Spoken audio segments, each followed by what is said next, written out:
Hello, everyone. My next one. my next one. Until I saw you. Yeah. My next one is "Get Busy Living" or "Get Busy Dying" by Andy Drew Friends from Shawshank Redemption.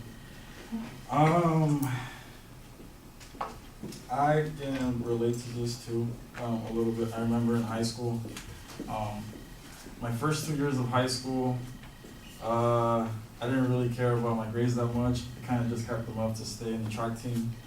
Long distance running was my first love as a kid. It was my stress outlet.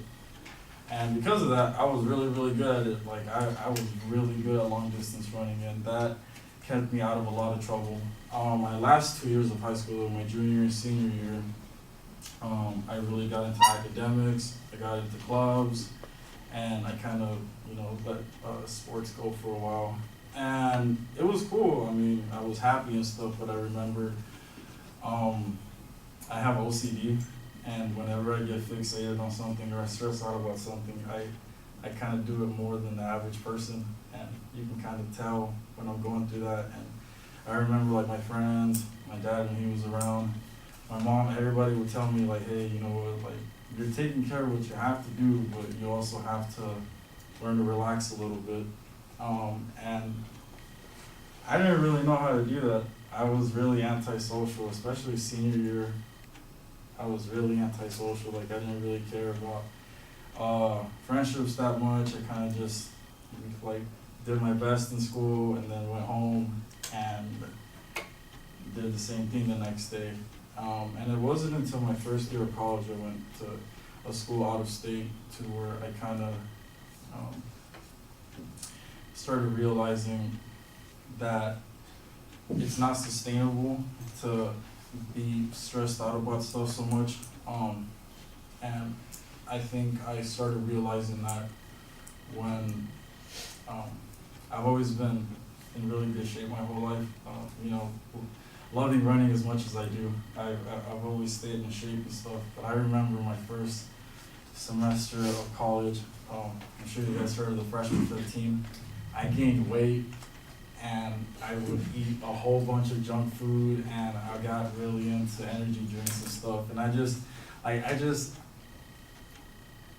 just consumed all this stuff thinking, okay, like if I eat, like I'm gonna not think about my other problems, and this is gonna help me cope with it somehow. And I remember I would do that with energy drinks too, and I remember one day, like I just felt really weird, and like I would get like these heart palpitations and stuff, and it scared me because I've never felt unhealthy, and for the first time in my life, I was about to turn 20, I remember, and I remember thinking like, okay, gee, like, if you don't make a change now, like, your health is like, it's already declining, and that's when I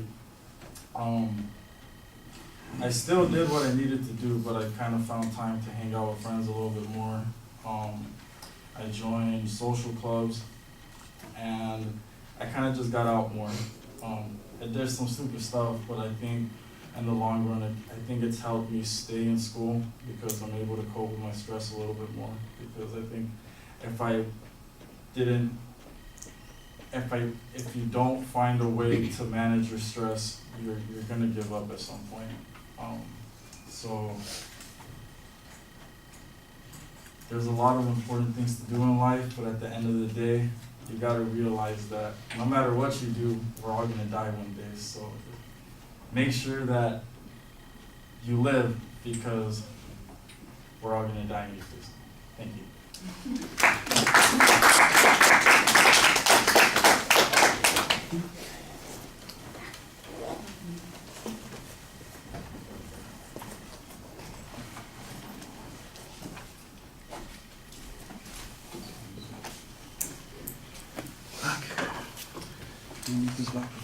Nope, that's your souvenir for the day. All right. As he rolls it up and tosses it, that's fine. The first one, you just start with the quote. I think that's a little problematic. You do back up, and I think that you did a nice job kind of talking it about the story of your engagement with the movie and the story of Rocky.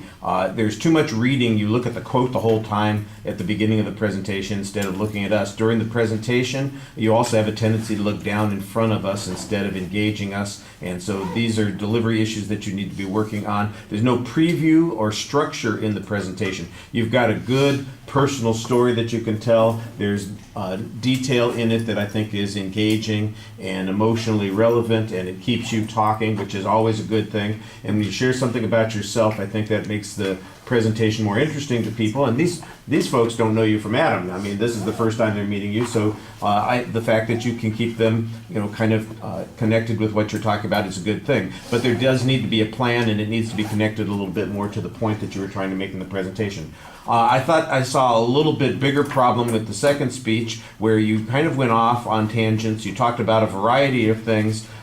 There didn't seem to be a point. At the end, you do come back and make a point, and that's kind of what you're supposed to be doing. The delivery things are pretty much the same. In the second presentation, I noticed, and I commented on it, it may have been true in the first presentation also, you tend to stand at a slight angle, and these folks get less attention than these folks over here do. And I'm not sure that that's intentional, but it does seem a little bit awkward. And like I said, the audience contact's a little problematic. Your voice projects pretty well, and there's a lot of fluency in the presentation. There's clearly anxiety that comes out at the beginning of the speech, and when you settle down, you're better. But at the beginning of the speech, when you watch the video clips, you'll see yourself swinging your arms and swinging your legs, and it's like, let me kick out that energy so I can calm down a little bit. And you want to be a little, you want to be in control before you start, not after you've started. All right, thank you. Okay.